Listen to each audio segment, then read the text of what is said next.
berjalan dalam firman-Mu, hatiku siap.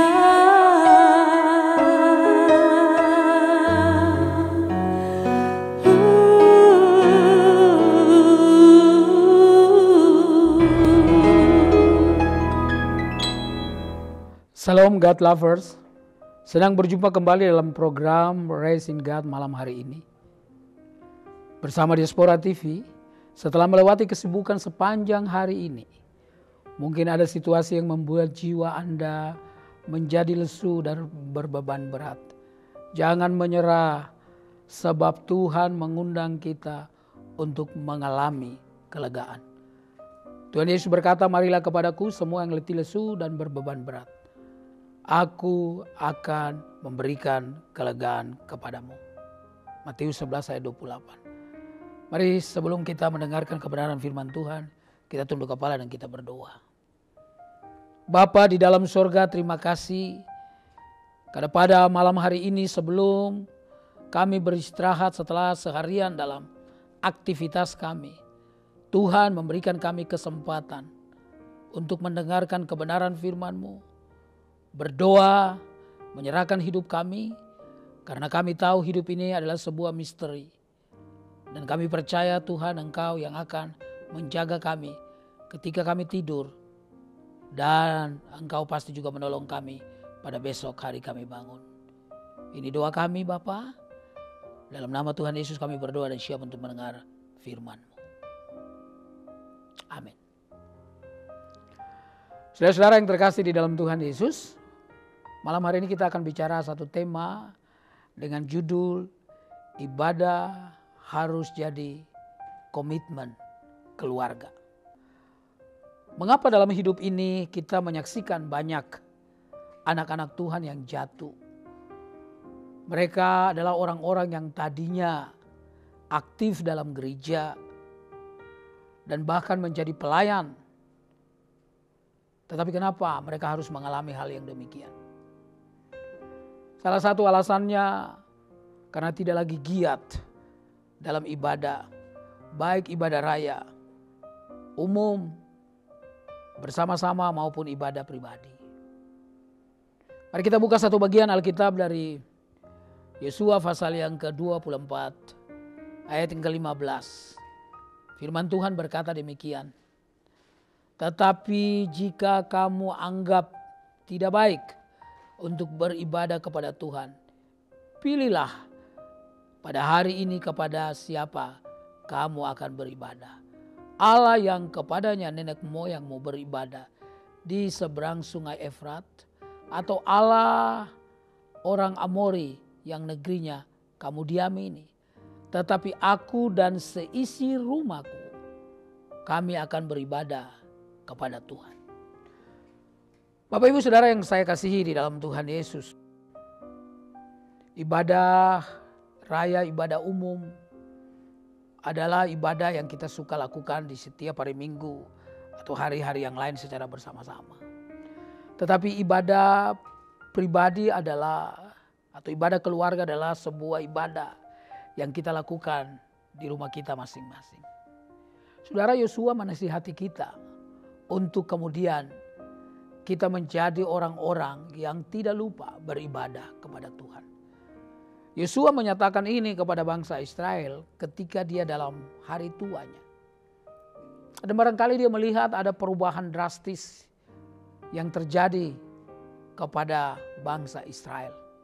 Ada di antara mereka yang masih tetap dalam kepercayaan nenek moyang orang-orang yang ada di sekitar mereka.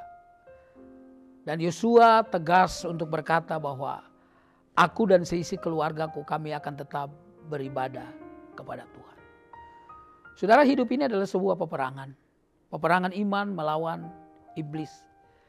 Karena itu tidak ada orang yang kuat siapapun dia, termasuk hamba Tuhan yang melayani.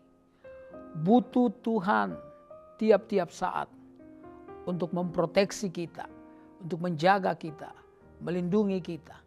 Dan saya percaya firman Tuhan seperti malam hari ini yang kita dengar, itu akan menolong kita kalau kita melakukannya setiap hari bersama dengan keluarga kita, maka saya percaya ada kekuatan yang Tuhan beri kepada kita untuk berkata tidak terhadap hal-hal yang salah dan berkata ya terhadap Tuhan. Saya dulu kuliah di Jogja, saya 1-2 kali diundang oleh seorang dosen senior. Umurnya sudah lebih 70 tahun. Dan waktu ke rumah biasanya sering diundang untuk makan bersama di rumahnya. Dengan istrinya dan dengan seorang anak perempuannya dan dengan menantunya. Setiap kali kalau kami sebelum makan, biasanya ada ayat-ayat Alkitab yang ditaruh di samping meja makan itu. Lalu kemudian di antara kami bergiliran satu orang baca satu ayat. Lalu kemudian kita berdoa dan kita makan. Saudara, Bapak ini mewajarkan kepada keluarganya betapa beribadah kepada Tuhan sangatlah penting.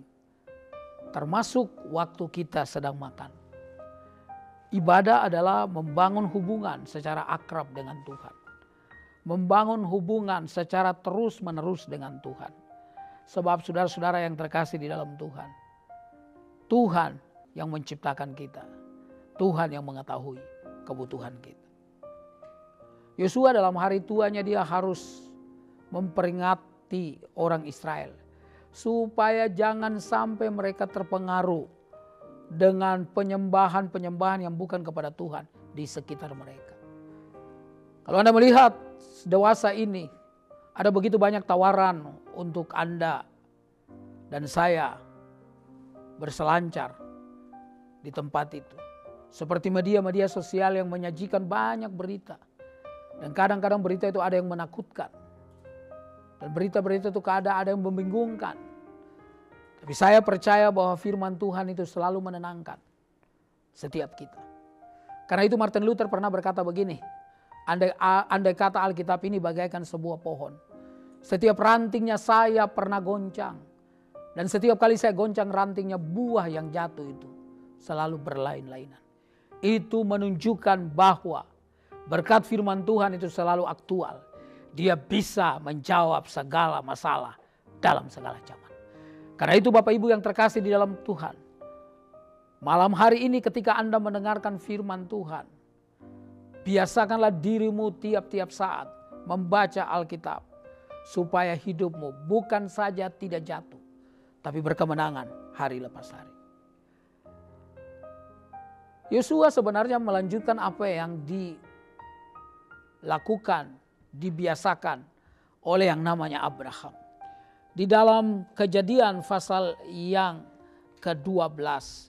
Saudara-saudara yang terkasih di dalam Tuhan, dikatakan di sana di ayat yang ke-8. Dikatakan kemudian ia pindah, maksudnya Abraham, dari situ ke pegunungan di sebelah timur Betel. Ia memasang kemahnya dengan Betel di sebelah barat dan Ai di sebelah timur. Lalu ia mendirikan di situ mezbah bagi Tuhan dan memanggil nama Tuhan. Satu ayat lagi di kitab yang sama, Kejadian 13 ayat 18. Dikatakan sesudah itu Abram memindahkan kemahnya dan menetap di dekat pohon-pohon tarbantin di Mamre dekat Hebron. Lalu didirikannya mezbah di situ bagi Tuhan. Saudara, Abraham sadar persis bahwa beribadah kepada Tuhan harus menjadi prioritas dalam hidupnya. Dia tidak boleh melupakan itu. Ketika dia mengalami keberkatan Tuhan, ketika dia mengalami masalah-masalah, ketika dia melangkah dalam situasi-situasi yang sulit ataupun yang menyenangkan, maka Tuhan selalu menjadi tempat di mana dia memohon, dia bersyukur, dia meminta, dia berharap, dia percaya, dia beriman, dan dia yakin bahwa dia tidak sendirian. Bapak Ibu Saudara yang terkasih dalam Tuhan, tetapi dalam Ibrani 10 ayat 25. Di sana juga dikatakan kepada kita, Ibrani pasal 10 ayat 25. Alkitab berkata supaya jangan kita menjauhkan diri dari pertemuan-pertemuan ibadah Saya membacakan saudara-saudara yang terkasih Ibrani 10 ayat 25. Saudara-saudara dikatakan bahwa janganlah kita menjauhkan diri dari pertemuan-pertemuan ibadah kita seperti dibiasakan oleh beberapa orang. Tetapi marilah kita saling menasihati dan semakin giat melakukannya menjelang hari Tuhan yang mendekat. Saudara, jangan datang kepada Tuhan waktu sakit saja. Jangan datang kepada Tuhan waktu pada masa tua saja. Tapi ini harus dibiasakan sejak anak-anak kita masih kecil. Supaya mereka mengerti bahwa ibadah itu betapa penting dalam hidup mereka. Supaya waktu mereka besar mereka terus mempermuliakan akan nama Tuhan. Ajak anak-anak muda kita, saudara-saudara yang terkasih dalam Tuhan. Supaya mereka menjadi anak-anak muda yang militan. Yang bersama dengan Tuhan, saudara-saudara yang terkasih sejak masa muda. Supaya mereka tidak jual iman mereka karena harta, karena pacar, karena uang, karena apa saja. Karena mereka tahu betapa Tuhan penting dalam hidup mereka. Keluarga, ibadah dalam keluarga harus menjadi sebuah komitmen bagi siapa saja. Sehingga saudara-saudara yang terkasih kita menjadi pribadi-pribadi yang kuat. Saudara-saudara yang terkasih kita menjadi keluarga-keluarga yang kuat. Kita menjadi masyarakat kuat. Kita menjadi negara yang kuat. Karena hidup takut akan Tuhan. Bapak Ibu, saudara-saudara yang terkasih di dalam Tuhan Yesus. Penulis Ibrani menasihati kita. Supaya kita jangan menjauhkan diri. Saudara, Anda harus merasa sangat berdosa ketika Anda tidak lagi beribadah. Tiap-tiap hari datang kepada Tuhan. Anda bangun hubungan yang kuat dengan Tuhan. Waktu Anda menyetir mobil, Anda bisa bicara kepada Tuhan. Itu menunjukkan kecondongan hatimu kepada Tuhan. Kecondongan hati kepada Tuhan yang terus menerus. Itu kata lain daripada ibadah, saudara yang terkasih. Kenapa kita di gereja diajarkan supaya beribadah, supaya menjadi gaya hidup. Kebiasaan kita, saudara-saudara yang terkasih. Menomorsatukan Tuhan di atas yang lain. Betapa indah saudara-saudara yang terkasih dalam Tuhan. Kalau dari unit-unit kecil dalam gereja yang namanya pribadi maupun keluarga giat beribadah. Maka kalau Anda beribadah di gereja, Anda betul-betul bersuka cita. Dan jangan pernah lupa bahwa hari Minggu kita bergereja itu dalam sejarahnya saudara yang terkasih dalam Tuhan. Berkumpulnya murid-murid. Karena apa? Karena kebangkitan Kristus Tuhan dari antara orang mati. Jadi ibadah harus merupakan sesuatu yang menyenangkan. Bukan sesuatu yang membosankan. Apalagi menggelisahkan. Tapi ibadah harus merupakan sesuatu yang bergairah. Ketika Anda mulai datang ke dalam gereja. Mulai saat teduh. Puji-pujian disampaikan. Saudara yang terkasih firman Tuhan dibacakan. Khotbah disampaikan. Maka dari situ saudara yang terkasih. Anda menikmati Tuhan dalam hidupmu. Dan Anda pulang dengan sukacita. Malam hari ini ketika Anda mau beristirahat. Dengarlah firman Tuhan ini. Bawalah semua pergumulanmu kepada Tuhan. Karena kita percaya. Tuhan tidak pernah meninggalkan saudara dan saya sendirian.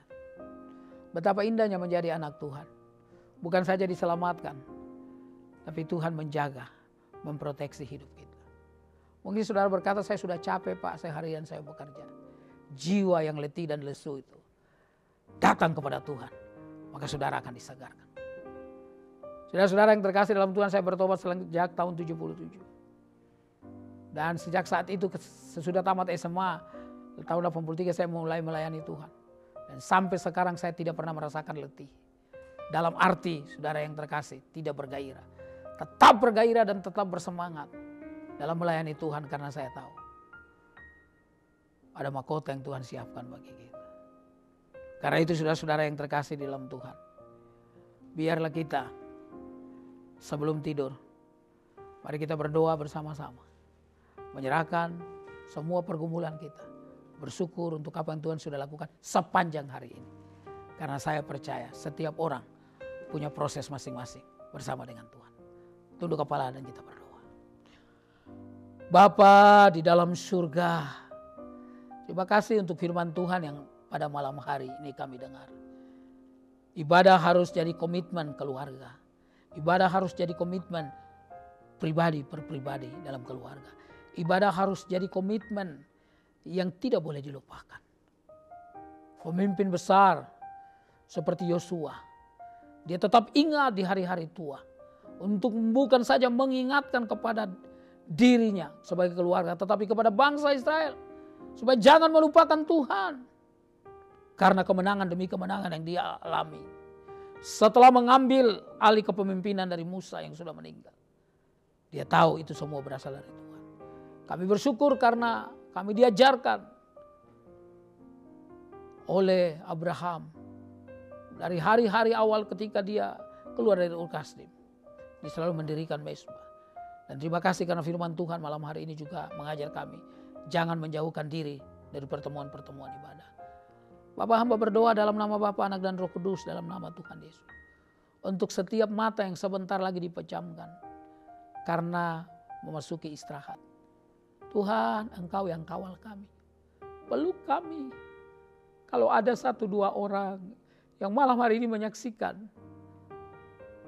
akan acara Raising God dan punya pergumulan yang berat, jamahlah mereka Tuhan. Peluklah mereka Tuhan. Bisikkanlah mereka dalam telinga bahwa Tuhan Yesus, Raja Shalom itu memberikan ketenangan. Dan besok pagi kami bangun dengan kesegaran yang luar biasa dari Tuhan. Terima kasih Bapa. Ini doa kami. Ini semua permohonan kami. Ini pujian kami. Ini syukur kami karena Engkau sudah menolong kami bekerja selama beberapa jam, 8 jam mungkin lebih, dan pulang dan tidur pada malam hari ini dengan damai bersama dengan keluarga kami. Dalam nama Tuhan Yesus kami berdoa. Amin. Baik saudara, jika saat ini Anda atau keluarga mengalami pergumulan dan membutuhkan doa, di layar saudara ada nomor telepon yang bisa Anda hubungi. Tim doa kami akan mendoakan saudara. Silakan jika Anda ingin memberikan komentar di dalam komentar di channel Diaspora TV. Mazmur 4 ayat 8 dan 9 berkata, Engkau telah memberikan sukacita kepadaku lebih banyak daripada mereka ketika mereka kelimpahan gandum dan anggur. Dengan tentram aku mau memeringkan diri lalu segera tidur. Sebab hanya Engkau, ya Tuhan, yang membiarkan aku diam dengan aman. Selamat beristirahat dan nikmati Raise in God malam hari ini. Tuhan Yesus memberkati. Hatiku siap.